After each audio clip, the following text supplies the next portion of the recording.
Imagine a map, not just any map, but one that could change everything we thought we knew about the discovery of America. This is the Vinland Map. It is a simple, hand-drawn chart of the world. It shows Europe, Africa, and Asia, just as you might expect on an old map. But then, over on the far left, across a vast ocean, it shows something extraordinary. It shows a piece of land labeled Vinlandia Insula, the island of Vinland. This map claims to be from the 15th century, made around the year 1440. If it is real, it proves that some Europeans knew about the Americas long before Christopher Columbus set sail in 1492. It would honestly rewrite our history books.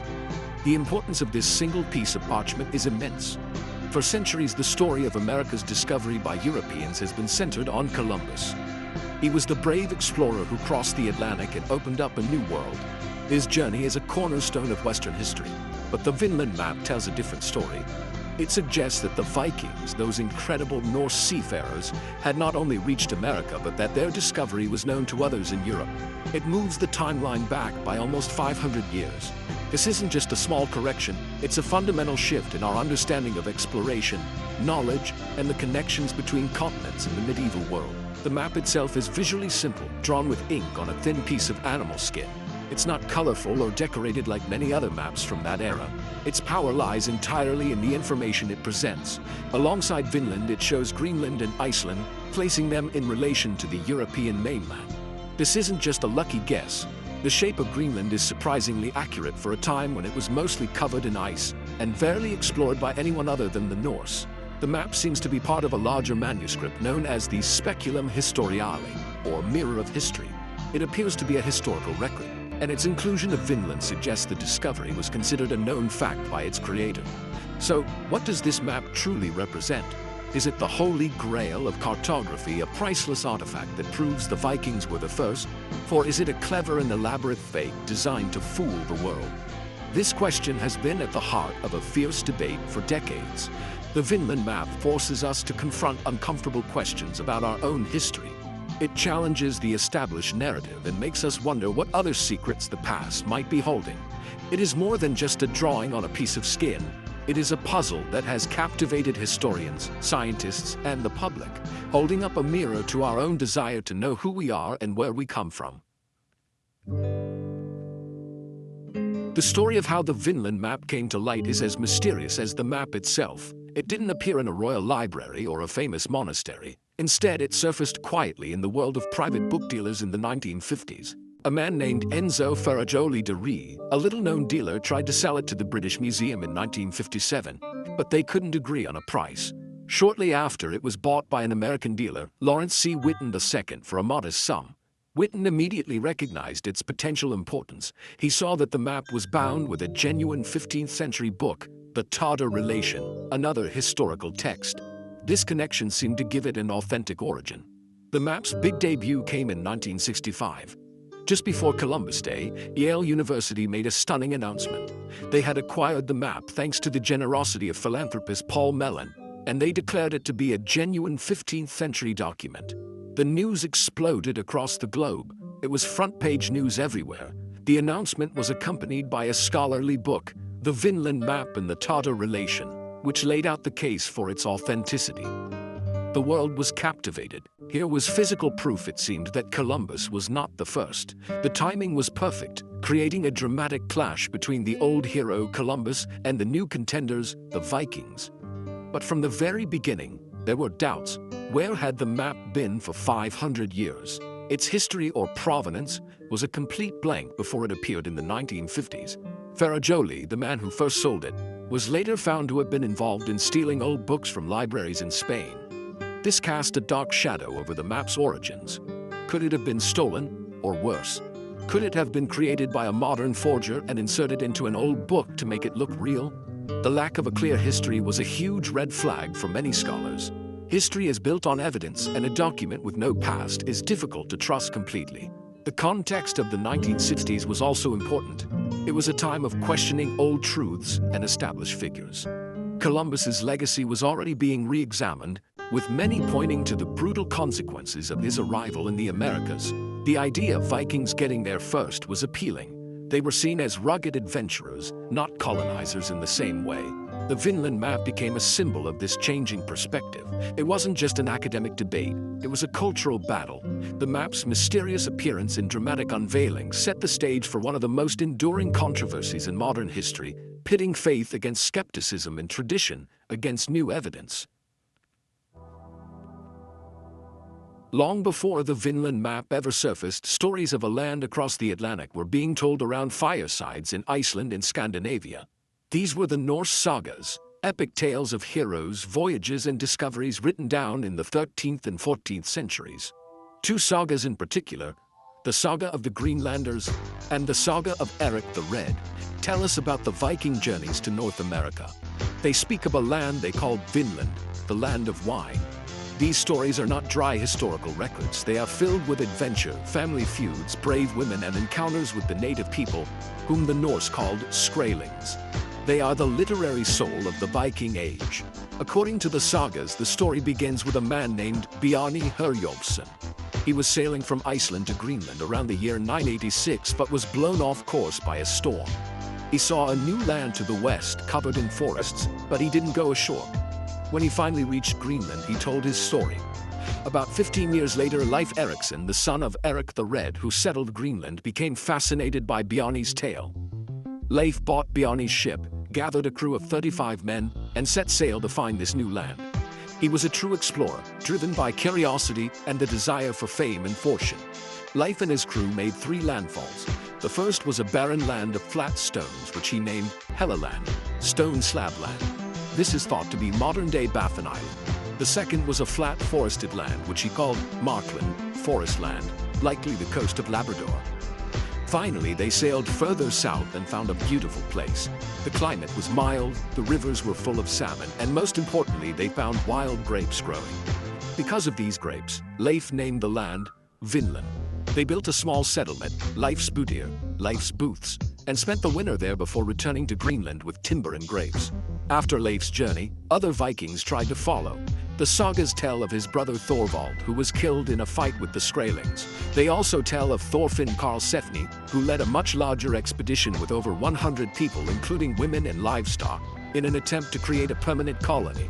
They stayed for a few years and even had a child, Snorri, the first European known to be born in the Americas. However, their relationship with the native people grew hostile. After several violent conflicts, the Norse decided that life in Vinland was too dangerous and difficult. They packed up and returned to Greenland, and the dream of a Viking America came to an end.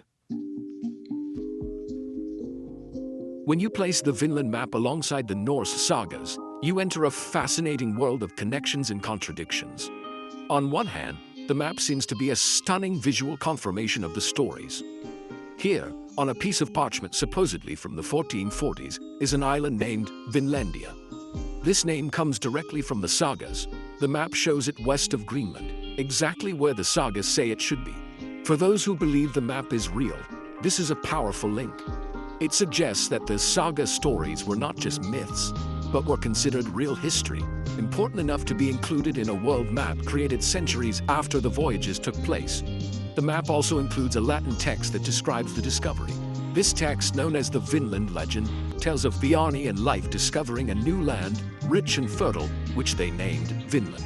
This inscription acts as a bridge between the visual map and the oral traditions of the sagas.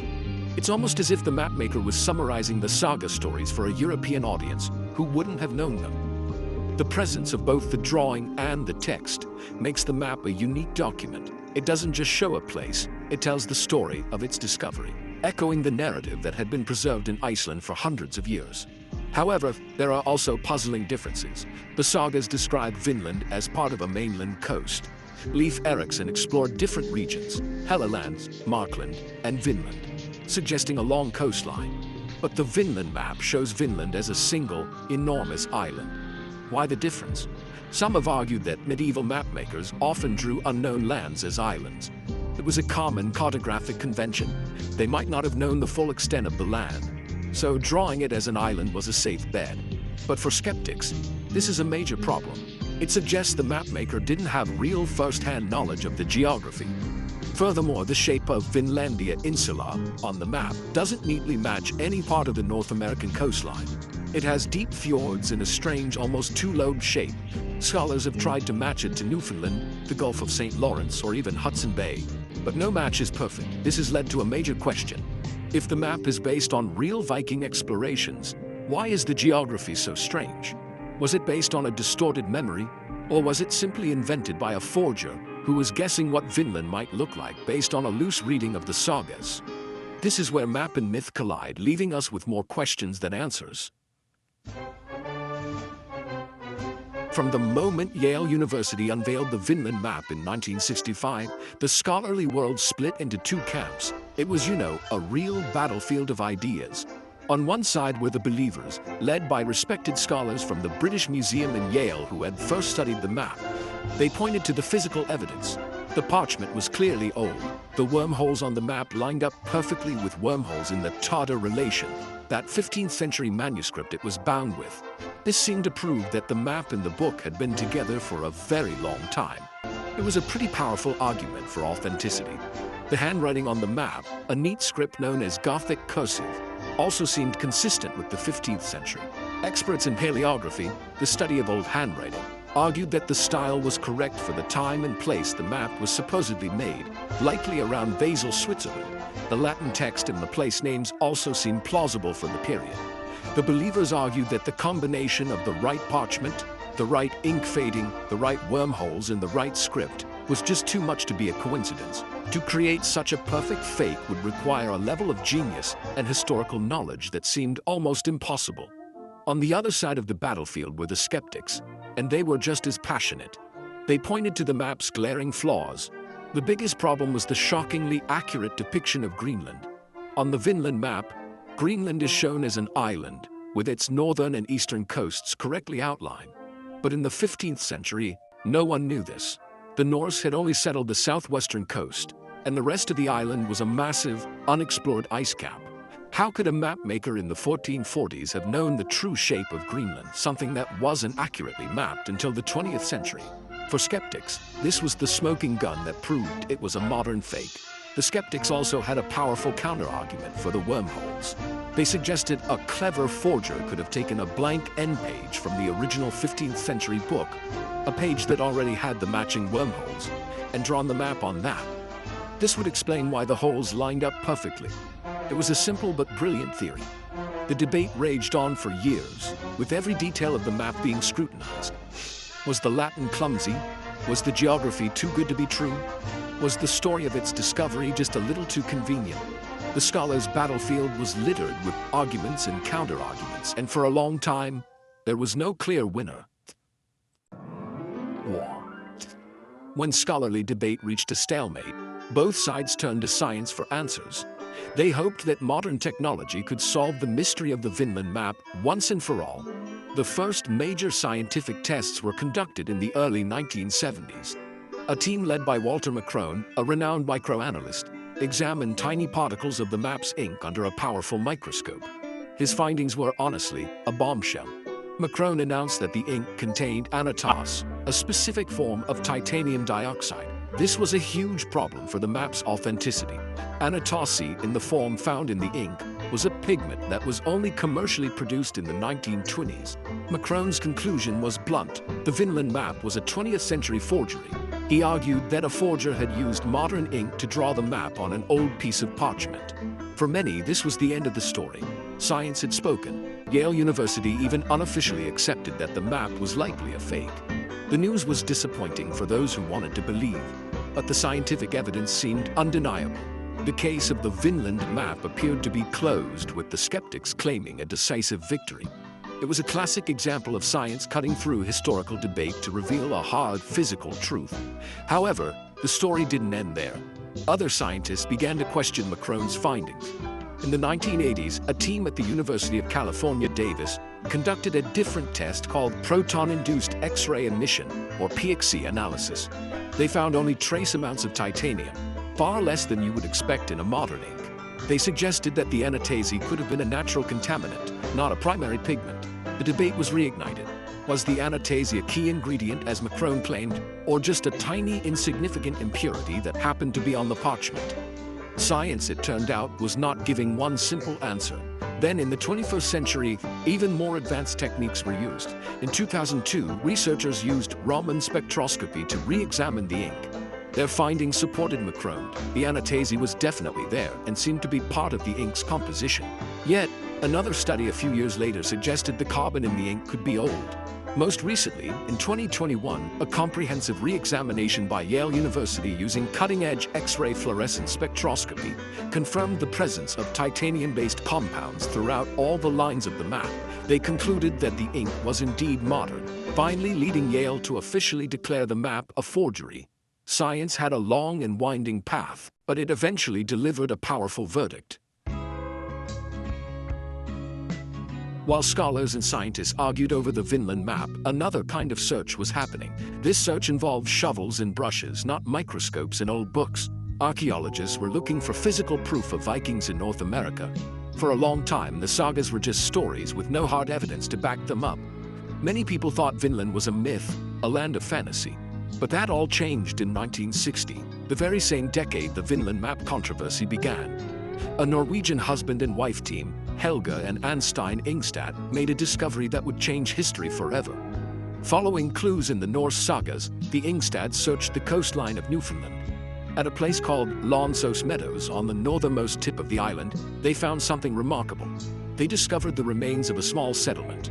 It consisted of several turf-walled buildings, very similar in style to Viking longhouses found in Greenland and Iceland. It was exactly what they had been looking for. The location, with its wide-open meadows in view of the sea, seemed to match the descriptions in the sagas of Leif Erikson's base camp. It was a breathtaking moment, the kind of discovery archaeologists dream of. Years of careful excavation at Lanso Meadows revealed undeniable proof. Archaeologists found iron nails and rivets of a distinct Norse type, used for boat repair. They found a smithy, a workshop for forging iron with a stone anvil, and traces of smelted ore, a technology unknown to the native peoples of the time. They also found artifacts used in daily life, such as a soapstone spindle whorl, which was used for spinning wool into yarn. This was a clear sign that women had been part of the settlement, just as the saga of Eric the Red described. The evidence was overwhelming. This was a Viking site. Scientific dating confirmed that the settlement at Lanso Meadows was occupied around the year 1000 AD. A perfect match for the timeline given in the sagas. This archaeological find was monumental. It proved beyond any doubt that Vikings had reached North America 500 years before Columbus. The sagas were not just myths, they were based on real events. This discovery provided the solid ground truth that the Vinland Map debate always lacked. Whether the map was real or fake, the fact remained, the Vikings got there first. Lanso Meadows is now a UNESCO World Heritage Site, a quiet but powerful testament to the incredible reach of these Norse explorers. So, what does the Vinland Map mean to us today, especially now that science has largely concluded it's a clever 20th century forgery? It might seem like the story is over, that the map is just a historical curiosity. But I think its true importance lies not in what it is, but in the journey it has taken us on. The map has been a catalyst forcing us to ask big questions about history, proof, and how we know what we know. It has held a mirror up to our own biases and our desire to believe in romantic stories of discovery.